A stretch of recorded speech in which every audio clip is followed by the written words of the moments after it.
विकायची नसते तर ती राखायची असते हा मुळशी पॅटर्न मधला डायलॉग तुम्ही सर्वांनीच ऐकला असेल। पण या जमिनीवरून वादविवाद होताना आपल्याला दिसतात। या वादविवादातून हाणामारी जीवितहानी होताना सुद्धा दिसते। तर अशीच एक घटना पालघर जिल्ह्यातील नागझरी येथे जमिनीच्या वादावरून घडली आहे। नक्की घटना काय आहे ती सविस्तर माहिती आपण बघूया। विश्राम अधिकारी यांची नागझरी येथे गट नंबर 220 येथे गेल्या 96 ते 97 वर्षापासून त्यांची जमीन आहे।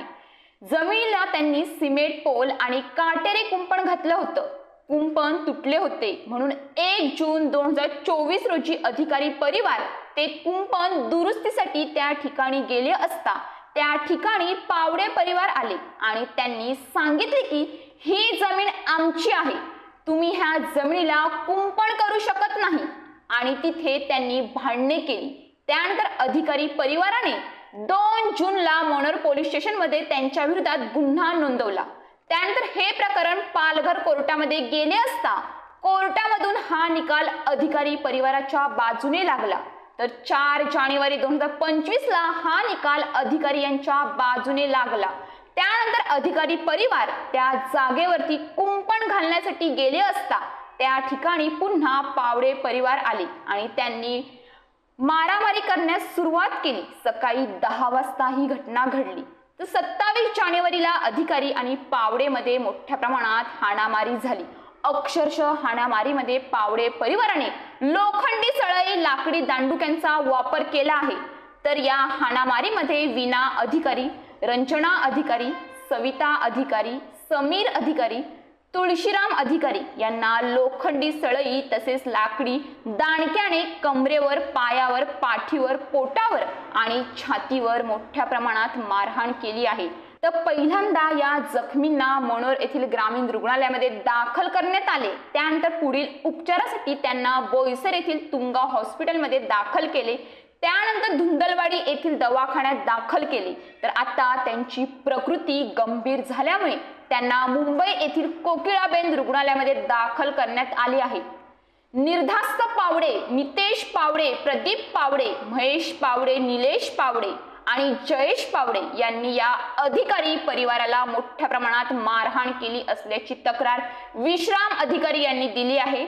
आपण व्हिडिओच्या माध्यमातून बघू शकतो की कशा पद्धतीने महिलांना मारहाण करत आहेत। हे आरोपी मारत असताना त्यांनी हा महिला आहे की पुरुष आहे हे सुद्धा बघितले नाही। जर आपल्या लोकांना अशा पद्धतीने मारलं असतं तर आपल्याला कसं वाटलं असतं असा सुद्धा या लोकांनी विचार केला नाही। तर या आरोपींविरोधात मनोर पोलीस स्टेशनमध्ये गुन्हा दाखल केला असून हे आरोपी सध्या फरार आहेत। कोर्टाचा निकाल अधिकारी परिवाराच्या बाजूने लागलेला असताना सुद्धा पावडे परिवाराने शिवीगाळ दमदाटी केली आहे।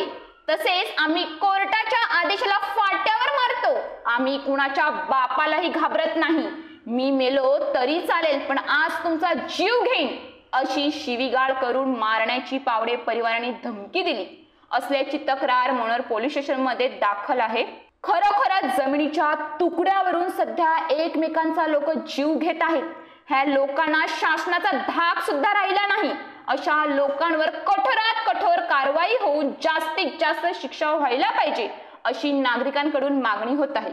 आमचं जुनं कंपाऊंडचं दुरुस्तीचं काम चालू होतं तेव्हा त्याने येऊन वाद घातले, आमच्याशी भांडण करायला लावले, तंगड्या तोड वगैरे केलं। पण आम्हाला वाद घालायचे नको होते, भांडण पण करायचं नको होतं म्हणून आम्ही दावा दाखल केला।